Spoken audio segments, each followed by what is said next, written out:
South ఇండియాలోని అతి తక్కువ ధరలకి రత్నాలనందించే ఏకైక సంస్థ 6JVR.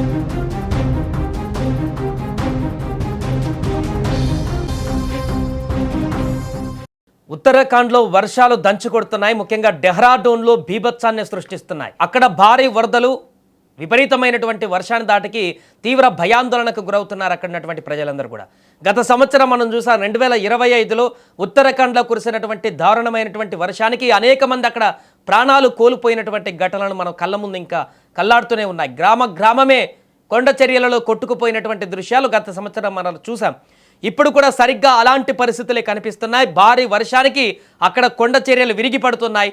అదేవిధంగా తాజాగా డెహ్రాడూన్లో ఒక దారుణమైనటువంటి పరిస్థితి ఇప్పుడు ఏర్పడింది. కొద్దిలో అక్కడ ఉన్నటువంటి పర్యాటకులు, అక్కడికి వచ్చినటువంటి వ్యక్తులు ప్రాణాపాయం నుంచి బయటపడ్డటువంటి పరిస్థితి.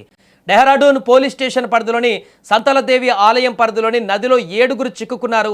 నదిలో నీటి మట్టం ఒక్కసారిగా పెరగడంతో వారు మధ్యలోకి ఆ తాడు పట్టుకొని వస్తున్నటువంటి క్రమంలోనే ఒక్కసారిగా నదిలో నీటి మట్టం ప్రవాహం ఒక్కసారిగా పెరగడంతో వారు ప్రాణాలు అరచేతిలో పెట్టుకొని బిక్కుబిక్కుమంటూ ఇక ప్రాణాలు మాయిపోతాయనేటువంటి ఆశలు వదులుకొని ప్రాణాల మీద అదే నదిలో కొట్టుమిట్టాడుతున్నటువంటి సందర్భం ఏర్పడింది. వారిని నది మధ్యలో ఉన్న ఐలాండ్పై చిక్కుకున్నారు.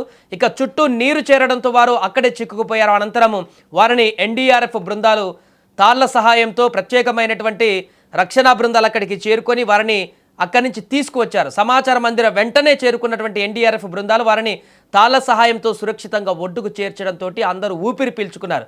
చిమ్మ చీకట్లో భయంకరంగా ప్రవహిస్తున్నటువంటి నదిలో ప్రాణాలను అరచేతిలో పెట్టుకొని బిక్కుబిక్కుమంటూ నది దాటుతున్నటువంటి దృశ్యాలు ఇప్పుడు సోషల్ మీడియాలో వైరల్గా మారుతున్నాయి. మనం కూడా స్క్రీన్ మీద చూడొచ్చు వారు ఎంత భయంకరమైనటువంటి పరిస్థితుల్లో అక్కడ వస్తున్నారో.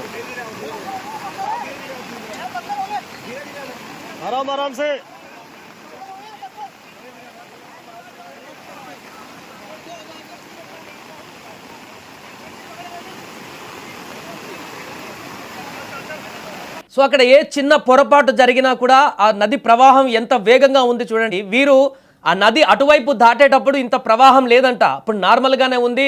నది దాటేటువంటి విధంగానే కాళ్ళ మోకాల కంటే తక్కువ లోతుతోనే ఉంది. వారు అటువైపు వెళ్ళారు. అటు నుంచి ఆ దేవాలయాన్ని దర్శించి మరలా వెనక్కి వచ్చేటువంటి క్రమంలోనే కొంత పెరిగింది. అది కూడా పెద్ద భయంకరంగా లేనటువంటి పరిస్థితి కాబట్టి వారు మరలా ఆ నది నుంచి రిటర్న్ ప్రయాణంలో నడుచుకుంటూ వెళ్ళారు.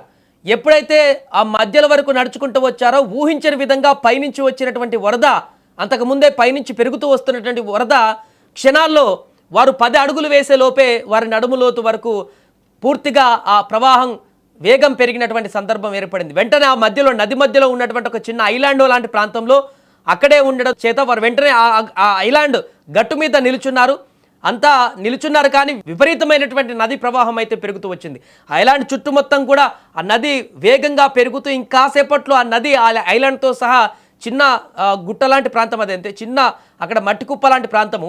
సో కాసేపట్లో ఆ నది కూడా దాని మీద నుంచి ప్రవాహం వెళ్ళిపోతుంది. ఇక మా ప్రాణాలు పోతాయని చెప్పేసి వారందరూ అనుకున్నటువంటి సందర్భం. కానీ అప్పటికే అక్కడ వారు చిక్కుకున్నటువంటి పరిస్థితిని చూసిన స్థానికులు వారికి ఇన్ఫర్మేషన్ ఇవ్వడంతో ఎన్డీఆర్ఎఫ్ బృందం హుటాహుటిన వేగంగా స్పందించారు. ఇక్కడ వారిని మెచ్చుకోవచ్చు ఎన్డీఆర్ఎఫ్ బృందాన్ని. వారు ఏమాత్రం ఆలస్యం చేస్తున్న ఆ నది పొంగుతూ వెళ్ళి వారితో సహా మొత్తం కూడా ఆ నదిలో తీసుకువెళ్ళేటువంటి పరిస్థితి ఏర్పడింది. కానీ వేగంగా స్పందించిన ఎన్డీఆర్ఎఫ్ బృందం వెంటనే తాళ సహాయంతో ఆ ఐలాండ్ దగ్గర ఎక్కడైతే నది మధ్యలో వారు నిల్చున్నారో ఆ మట్టి కుప్ప మీద వెంటనే అక్కడికి తాళ్ళ సహాయంతో ఆ ఎన్డీఆర్ఎఫ్ బృందాలు చేరుకొని అక్కడ వారిని సురక్షితంగా ఆ తాడు సహాయంతో ఒక్కొక్కరిని ఆ వేగవంతమైనటువంటి ప్రవాహంలో ఒక్కొక్కరిని ఒక్కొక్క అడుగు వేస్తూ వారిని ఒడ్డుకు తీసుకొచ్చినటువంటి పరిస్థితి ఏర్పడింది. దీంతో ఆ 7గురు ప్రాణాలు సేఫ్గా బయటపడడంతో వారు ఊపిరి పీల్చుకున్నారు.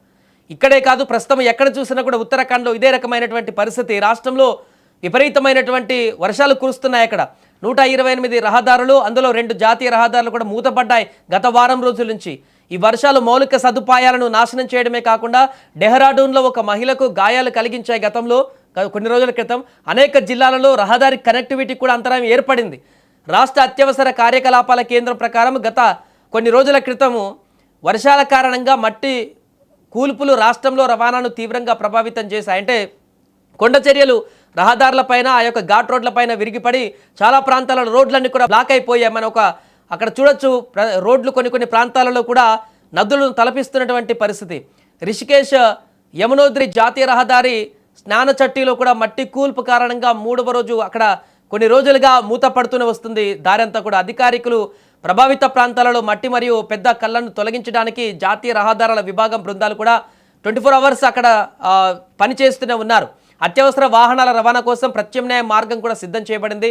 తవఘాట్ గుంజి రహదారి జాతీయ రహదారి కూడా మాల్ఘాట్ వద్ద మొన్న మూతపడింది. అక్కడ సరిహద్దు రహదారుల సంస్థ కూడా మట్టి తొలగింపు పనులు నిర్వహిస్తుంది. ఇలా ఉత్తరాఖండ్ వ్యాప్తంగా కూడా విపరీతమైనటువంటి వర్షాలు పడుతున్నటువంటి నేపథ్యంలో ప్రజలందరూ కూడా అప్రమత్తంగా ఉండాలంటూ అధికారులు చెప్తున్నారు. ఎందుకంటే అక్కడ ఉత్తరాఖండ్లో మనందరికీ తెలిసిందే, ఎక్కువ ఘాట్ రోడ్లు ఉంటాయి, ఎక్కువ కొండ చర్యలు విరిగిపడేటువంటి అక్కడ ప్రాంతాలు ఉంటాయి.